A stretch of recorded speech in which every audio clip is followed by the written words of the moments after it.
Şabran və Quba rayonunun meşə ətrafı kəndlərində ayıların təsərrüfatlara yaxınlaşması sakinlər arasında narahatlıq yaradıb. Vəhşi heyvanlar həyatyanı sahələrə daxil olaraq fındıq və meyvə ağaclarına zərər vurur, məhsulu məhv edir. Bəzi hallarda isə malqaraya hücum etdikləri bildirilir. Sakinlərin sözlərinə görə son günlər Küpçalı kəndi ilə yanaşı Qələquc və Üçgün kəndlərində də ayıların təsərrüfatlara girdiyi müşahidə olunub.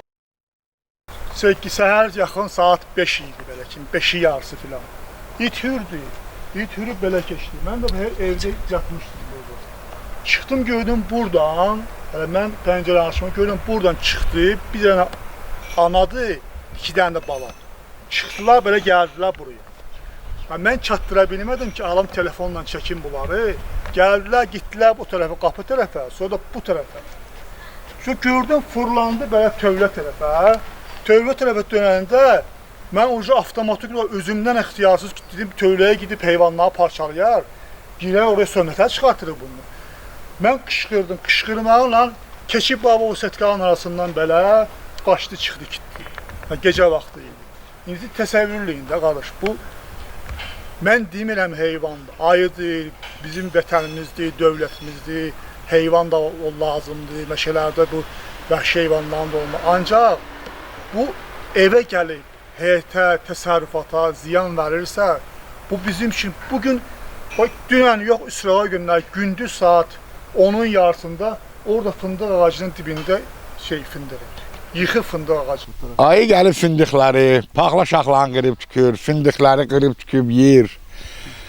Yeri şumluyur, yaxşı, yer bellərində etmək üçün. Hər yeri dağıltıb tükür də.